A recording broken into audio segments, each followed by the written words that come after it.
In continuation, in the Form 12 Economics, chapter number 4, Poverty, we are discussing the poverty alleviation programs, a critical assessment. In this, it is the 11th frame. We are mainly here discussed with the major areas of concern which prevent the successful implementation of various poverty alleviation programs. So, what were the expected reasons and we can say assumptions which have prevented us to get the expected result regarding the poverty alleviation?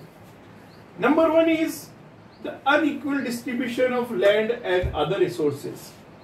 It is a very long problem that earlier, after the independence, the government and the planning commission, they have tried for the land reforms to redistribute the lands to the landless people, but that was not possible, and that become still a problem, and still we have very high number of landless laborers in the rural areas. So it is one of the problem that unequal distribution of the land and other resources. Second, insufficient allocation of resources or lack of resources. See, the resource are, if we start from the economics point of view, the economics starts from the limitedness of the resources. So resources are always limited, but the India, which is number one as a developing country, number two, that is the population growth rate is very rapid and very high. So it is the second largest populated country. So definitely there is insufficient allocation of resources and the lack of resources. That is another obstacle to get the expected result through the poverty alleviation programs. Third, the implementation of poverty alleviation programs mainly depend on the government and banks. This is very important thing. The government has its own system of working, and earlier the bank were considered as a big place where anybody or everybody cannot approach. So the things were only in the hand of the government employees and the banking employees. So it is one of the reason for it was not proper implementation of all these plans and policies. Fourth point, lack of willingness and lack of motivation of the government officials, political rivalry, local issues and problems. See, as we have discussed many times, that much part of the Indian population still resides in the rural area and villages. More than 60%. And the government official, they don't like to go into the rural areas. Many of the policies and programs are formed in the air-conditioned rooms of the capitals. So they are not aware with the ground realities of the rural areas. The doctors, they don't want their appointment in the rural areas. Many things are there. So lack of willingness and motivation of government officials. Then political rivalries. If there is in center, there is the government of any other party, and at state level the party of other the state government is of any other political party, then there will be contradiction, conflicts and clashes between the, so this is the government to government. So this is the political rivalry, and even the local issues and problems are also there. The local leaders also, they try to just interfere in the such type of programs. Fifth point here, untrained and unskilled staff.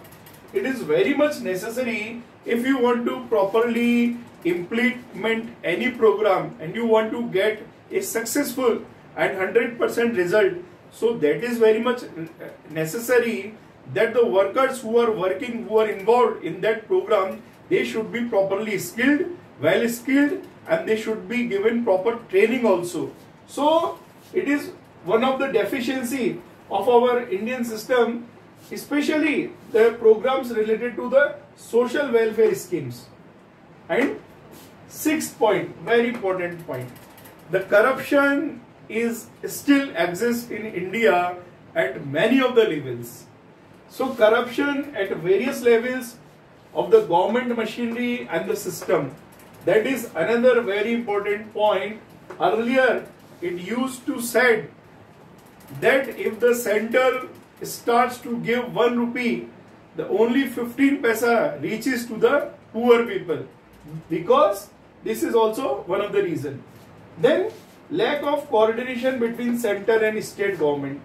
Many times it has been seen that there is lack of coordination, lack of communication, lack of unanimous decision in the between the central and state. That is also a reason. Then multi-level system of India, it is very important thing that multi-level system. Generally, such policy of the poverty alleviation, they have been formed by the Planning Commission and the center. Then from Planning Commission, center to state, state to division, division to district, and district to village, and then poor. So many levels are there, so many intermediaries are there. So that is also slow down or de-accelerate the programs, speed of the programs, pace of the programs. So this multi-level system like central government, then state level, then division level, then district level, then towns, and then villages. So multi-layers are there. So it is also one of the obstacle for the implementation. Then negligible or non-participation of local level institution in the program implementation. This 9th point is very important. This point is important because nowadays the government and the Niti Aayog and all these economists, they have understood this fact that we have to work at the right from the scratch level. Means if we are able to empower the panchayats, gram panchayats, with the panchayati raj, with giving more power to the gram panchayat or the local bodies, then we can implement these poverty alleviation programs and other type of programs very successfully.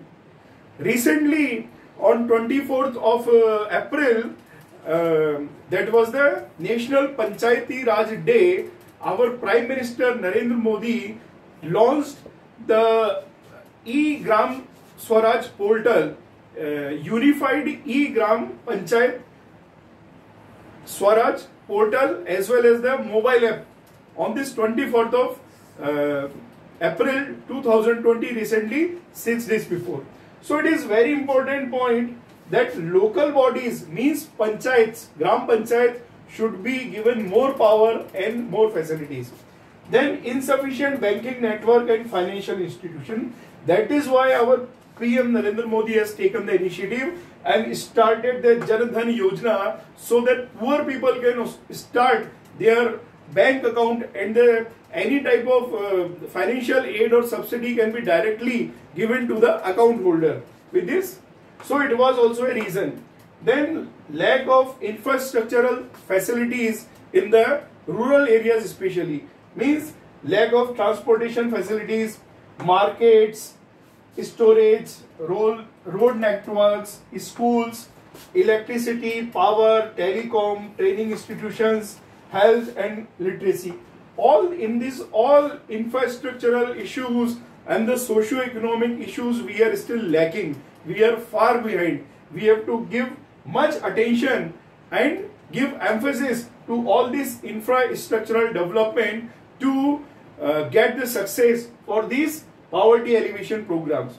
And lastly, there is less participation of the poor people itself in the self-employment and skill development. It is very important point.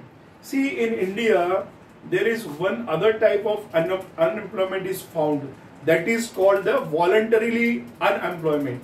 So in this voluntary unemployment, the people, they are not able to, they don't are having the will to get the job. So they have to come forward, the poor people should come forward, they have to participate in the national income generation, they have to look for the opportunities for self-employment and they have to develop their skills. That way, we are able to get success for these poverty alleviation programs.